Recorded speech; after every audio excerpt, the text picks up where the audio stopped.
يا مساء الفل عليكم، تعالوا بينا كده نعمل شوية سمك مقلي زي الفل. وكمان هقول لكم ازاي ما يشربش الزيت معاكم وما يوسخش الزيت، والزيت يفضل معاك نضيف لحد اخر واحدة. معايا السمك كده، مش هكدب عليكم واقول لكم لسه جايبه طازه، هو بقاله كده سوقين ثلاثه كده في الفريزر. في ناس بتقول البولت ما بيحطوش في الفريزر، بس صدقوني لما بتحطوه بقشره بحاله زي ما هو كده بيطلع لك زي ما هو حلو، او انك تنضفيه وتحطي فيه التتبيله وكله ان هو يطلع على القلي على طول. تمام. لكن في ناس بتقول بيتهري، اهو السمك معاكم ما شاء الله. كنت جايباه طازه جدا وحطيته في الفريزر زي ما هو، وبعد كده طلعته دلوقتي بنضفه.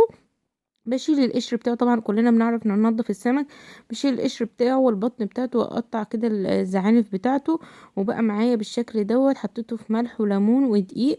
وبعد كده بسيبه فيهم شوية، ولو كان في حاجة تانية سودا كده او حاجة من جوه بشيلها برضو تاني، بعيد عليه اخر غسلة بعد الدقيق والليمون دوت. وبعد كده بجهز الخلطة، معايا عبارة عن فلفل احمر او اخضر عادي اللي انت عايزاه، ومعايا كزبرة خضراء وكزبرة ناشفة وكمون وملح وتوم وليمون وشوية خل، ومعايا مستردة بتدي السمك وتتبيلة السمك. يعني بصوا طعم تحفة. يبقى دي كل الحاجات اللي احنا هنتبل بيها.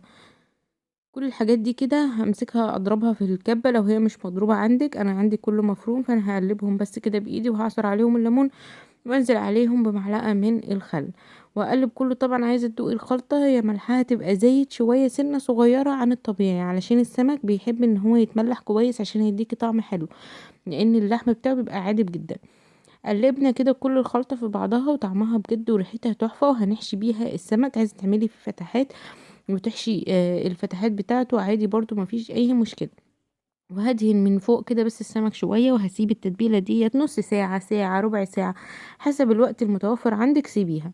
تمام. انا هسيبها كده لحد ما اجي اعمل اكل، يعني انا ببدأ يومي كده بعمل الخطوات ديت، وبعد كده بسيبه براحته لحد ما اجي اعمله. خلاص كده تبلت السمك معايا، هجيب صينية وهحط فيها مية واعصر فيها ليمونة زي ما انتوا شايفين كده. هنشيل دلوقتي البذر ده. وعندي هنا خليط الدقيق، حطيت دقيق وعليه شوية نشا وعليه كمون وكركم وملح. تمام. هجيب بقى السمك بتاعي وهنزل في خليط الدقيق، واطلع من خليط الدقيق على المية على طول، ومن المية على طول على الزيت بتاعي يكون زيت ساخن. ليه بعمل الحركة ديت؟ علشان الدقيق الزيادة ينزل في المية. على فكرة يا جماعة، الوصفة ديت او الطريقة دي انا كنت عملتها لكم في القناة تقريبا من سنتين تلاتة، عشان بس ما حدش يقول بتقلد حد، لانها طالعة اليومين دول شوية.